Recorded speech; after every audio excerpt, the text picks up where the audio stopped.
क्योंकि मैं लगभग 32 साल से काम कर रहा हूँ और परमिशन टू ट्रांसफर और ट्रांसफर का लोगों को फर्क ही नहीं पड़ता। किसी भी रियल एस्टेट ट्रांजैक्शन को इफेक्टिव करने के लिए क्या क्या स्टेप जरूरी है? ये 4 स्टेप लेने बहुत जरूरी है। इनमें से चारों में से कोई स्टेप भी छूट जाए तो आपका नुकसान हो सकता है। कई बार ये देखा कि हम पैसे दे देते हैं, सारी पेमेंट कर देते हैं और कब्जा नहीं लेते।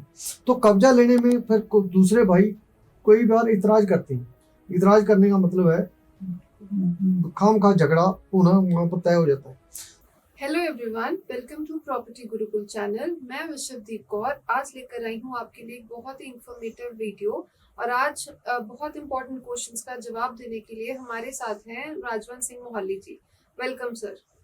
आज हमारा फर्स्ट क्वेश्चन है सर से कि किसी भी रियल एस्टेट ट्रांजैक्शन को इफेक्टिव करने के लिए क्या क्या स्टेप जरूरी है, तो आइए जानते हैं। और बड़ा अच्छा क्वेश्चन है कि रियल एस्टेट डील को कंप्लीट करने के लिए हमें कौन कौन सी बातों का ध्यान रखना। मैं इसको 4 पार्टों में बांटता हूँ। नंबर 1, पहले एग्रीमेंट टू सेल जिसको बोलते हैं, इकरारनामा भी बोलते हैं। नंबर 2, रजिस्ट्री का पार्ट। Number 3, possession. और नंबर 4, म्यूटेशन। ये 4 स्टेप लेने बहुत जरूरी है। इनमें से चारों में से कोई स्टेप भी छूट जाए तो आपका नुकसान हो सकता है। सबसे पहले बात करते हैं रियल एस्टेट के जो इकरारनामा या जिसको एग्रीमेंट टू सेल कहते हैं उसकी, उसमें हमें हर बात का ध्यान रखना है। जिस जिस बातों पर हमारी डील हुई है वो सारी की सारी शर्तें उसमें आनी चाहिए। मतलब एग्रीमेंट टू सेल का मतलब ही क्या है भी, जिन बातों पर दोनों पार्टियां एग्री हुई हैं वो पार्ट उसमें लिखा जाना जरूरी है, जिन जिन शर्तों पर एग्री किया। तो सबसे पहले तो एग्रीमेंट टू सेल में हमने सारी की सारी शर्तें जिस जिस पर हमारी दोनों पार्टियों की सहमति हुई है वो लिखी जानी जरूरी है। जब हमारा एग्रीमेंट हो जाता है उसके बाद हमारा आता है रजिस्ट्री का पार्ट। कुछ टाइम के बाद हमें रजिस्ट्री करवानी होती है। तो रजिस्ट्री करवाते समय भी हमने ये ध्यान रखना है कि जो बातें हमारे लिए तय हुई हैं, हमारे एग्रीमेंट में लिखी गई हैं, वो बातें ही हमने रजिस्ट्री में भी लिखनी है। क्योंकि ऐसा ना हो कि रजिस्ट्री में हम कुछ बातें छोड़ दें, जैसे जमीन को कौन सा रास्ता लग रहा है, जमीन में कौन कौन से वृक्ष खड़े हैं, जमीन में मोटर कनेक्शन है या नहीं है, जमीन में और कौन से पेड़ पौधे हैं जो बीच में हमें लेने हैं। मतलब कोई चीज भी छूटनी नहीं चाहिए। उसके बाद रजिस्ट्री के बाद हमारा आता है पोजेशन का। पोजेशन में हमें कोशिश करनी है कि रजिस्ट्री करवाने से पहले पहले हमें पोजेशन ले सकें। यदि हम पोजेशन लेने में कोई कोताही कर लेंगे, आगे पीछे हो गया, तो उसमें हमें फिर नुकसान हो सकता है। क्योंकि कई बार जिस पार्टी से हमने जमीन ली होती है उनमें 2 भाइयों का साथ में जमीन रहती है, तो उसको हमें अलग करनी बहुत जरूरी है कि हमने कौन सा पार्ट लिया है और दूसरे भाइयों को उस पर इतराज तो कोई नहीं। यदि हम पैसे देने से पहले ये बात क्लियर कर लेंगे कि हमारे पास कौन सी जमीन रहेगी, तो वो दूसरे अपने भाइयों से हमें सारा कुछ करवा के दे देगा, फिर कोई परेशानी नहीं। कई बार ये देखा कि हम पैसे दे देते हैं, सारी पेमेंट कर देते हैं और कब्जा नहीं लेते।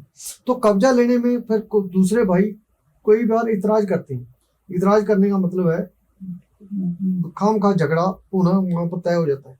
तो हमने झगड़े से बचना है। जिस पार्टी को हम पेमेंट कर रहे हैं, जमीन दे रहे हैं, उस पार्टी की ड्यूटी बनती है कि वो हमें पूरा सही तरीके से कब्जा दे, निशानदेही लेके दे, जमीन पूरी करके दे, क्योंकि उसकी ड्यूटी है, एग्रीमेंट में लिखा होता है इसे। हाँ, उसके बाद फिर कब्जे के बाद आता है हमारा म्यूटेशन। म्यूटेशन को हम इंतकाल भी बोलते हैं, रेवेन्यू डिपार्टमेंट की जो लैंग्वेज उसमें इंतकाल बोलते हैं, नामांतरण भी बोलते हैं, दाखिल खारिज भी बोलते हैं। वो बहुत जरूरी है। यदि हम दाखिल खारिज नहीं करवाएंगे या इंतकाल नहीं करवाएंगे तो ये प्रॉपर्टी का टाइटल पिछले मालिक के नाम पे खड़ा रहता है। मैंने ऐसा देखा है, 32 साल के तजर्बे में मैंने ऐसा देखा कि जो आदमी इंतकाल नहीं करवाता वो पिछले आदमी के नाम पे प्रॉपर्टी खड़ी रहती है, तो वो प्रॉपर्टी पिछले वाला मालिक बेईमान होके अगले किसी बंदे को बेच देता है। बनूड़ में ऐसी एग्जांपल मैं देता हूँ कि किसी बंदे ने, कुलदीप सिंह नाम के बंदे ने कोई प्रॉपर्टी बेची थी शील चंद बंदे नाम के बंदे को, और शील चंद का इंतकाल नहीं हो सका, तो वो प्रॉपर्टी उसने दोबारा बेची। आज उस प्रॉपर्टी की कीमत, बाजारी कीमत 7 करोड़ रुपए है, लेकिन शील चंद के वारसों के पास कुछ भी नहीं है। मतलब पूरी रजिस्ट्री करवाने के बाद भी वो आदमी आज भी ये समझो कि कहीं भी नहीं खड़े। तो ये जो 4 पार्ट है हमारे, ये बहुत जरूरी है, जिसको मैं फिर रिपीट कर देता हूँ। Number 1 agreement to sell, number 2 registry, number 3 possession, number 4 mutation. ये 4 चीजें बहुत जरूरी है। यदि हम इन बातों का ध्यान रखेंगे तो हमारे साथ धोखाधड़ी होने के चांसेस कम हो जाएंगे। ये बात बहुत जरूरी है। नेक्स्ट क्वेश्चन है सर, परमिशन टू ट्रांसफर और ट्रांसफर में क्या फर्क है? और ये भी बहुत अच्छा क्वेश्चन है, क्योंकि मैं लगभग 32 साल से काम कर रहा हूँ, और परमिशन टू ट्रांसफर और ट्रांसफर का लोगों को फर्क ही नहीं पता। परमिशन टू ट्रांसफर सिर्फ प्रोविजनल ट्रांसफर है, फाइनल ट्रांसफर नहीं है। लेकिन लोग ये समझते हैं कि जब परमिशन टू ट्रांसफर होगी तो ये प्रॉपर्टी ट्रांसफर हो जाएगी। एक बात नोट करने वाली है, जो सबसे ज्यादा नोट करने वाली बात ये है, जो परमिशन टू ट्रांसफर है उसके बाद जो अलॉटमेंट लेटर है वो हम सरेंडर नहीं करते। जब परमिशन टू ट्रांसफर हो जाएगी उसके बाद फाइनल ट्रांसफर के लिए जाएगा, तब जाके हम अलॉटमेंट लेटर सरेंडर करते हैं, और तब जाके वो फाइनल ट्रांसफर होती है। तो हम जो परमिशन टू ट्रांसफर है वो प्रोविजनल है, पक्की ट्रांसफर नहीं है। और पक्की ट्रांसफर जो है वो पक्की ट्रांसफर, उसको ट्रांसफर बोलते हैं।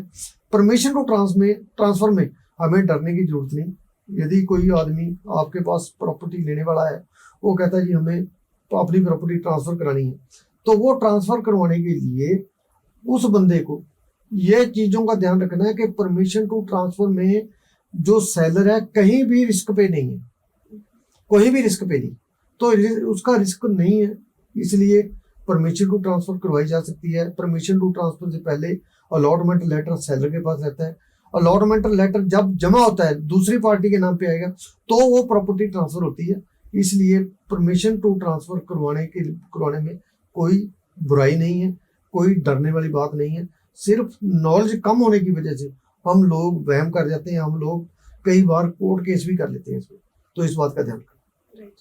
नेक्स्ट क्वेश्चन है सर, डीड ऑफ कन्वेंस क्या होती है? देखो, डीड ऑफ कन्वेंस जो होती है, कन्वेंस डीड भी बोलते हैं इसको, सीडी बोलते हैं। ये कोई भी सरकारी प्रॉपर्टी जो सरकार की एजेंसी के द्वारा अलॉट की जाती है, जब अलॉटमेंट की सारी पेमेंट उसको गमाडा को या गवर्नमेंट एजेंसी को चली जाती है, तो उसके बाद वो प्रॉपर्टी गवर्नमेंट जो है मालिक के नाम पे ट्रांसफर करती है, जिसको हम रजिस्ट्री बोल सकते हैं। ये रजिस्ट्री का ही एक तरीके की शक्ल है, इसको रजिस्ट्री भी हम बोल सकते हैं। ये रजिस्ट्री और कन्वेंस डीड में ये फर्क है कि कन्वेंस डीड सरकारी डिपार्टमेंट जो है वो अपने अलॉटी के नाम पे करवाता है, मतलब department to individual, department to allottee. और रजिस्ट्री है जो पार्टी टू पार्टी है। मतलब सिंपल बेसिक चीज ये है कि जब हम अलॉटमेंट की पेमेंट हम पूरी कर देता है, अलॉटी पूरी कर देता है, तो वो जो पेमेंट है, फिर पेमेंट पूरी होने के बाद जो डिपार्टमेंट है, जिस डिपार्टमेंट ने प्लॉट या मकान अलॉटी को दिया है, उसकी पेमेंट आने के बाद जब वो अपने राइट्स ट्रांसफर करता है उसको सीडी बोलते हैं। और यदि हम प्राइवेट पार्टी की बात करें, वो रजिस्ट्री में अपने हक जो है पार्टी के नाम पे ट्रांसफर करता है, परचेजर के नाम पे ट्रांसफर करता है, उसको हम रजिस्ट्री बोल देते हैं। सिंपल दोनों में ये फर्क है कि सरकारी डिपार्टमेंट जो करता है उसको कन्वेंस डीड बोल देते हैं या डीड ऑफ कन्वेंस बोल देते हैं, और जो पार्टी टू पार्टी होती है उसको हम sale deed, registration of sale deed या रजिस्ट्री बोल देते हैं। किसी भी प्रॉपर्टी का म्यूटेशन करवाना क्यों जरूरी है? हाँ देखो, मैंने पहले भी इस क्वेश्चन क्लियर करा है। म्यूटेशन करवाना इसलिए जरूरी है कि जब रजिस्ट्री करवा लेते हैं, रजिस्ट्री में जो प्रॉपर्टी का टाइटल ट्रांसफर नहीं होता। असली डील तब होनी है जब प्रॉपर्टी का टाइटल ट्रांसफर हो।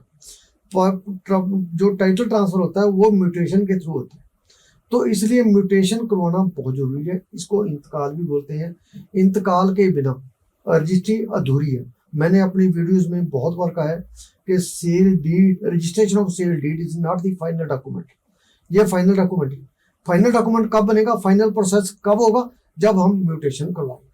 Thank you sir for your valuable time, और मैं उम्मीद करती हूँ कि आज सर की बहुत इंपॉर्टेंट सर ने आज हमें पॉइंट्स दिए हैं और आप सबको इससे काफ़ी फ़ायदा होगा। Thank you so much.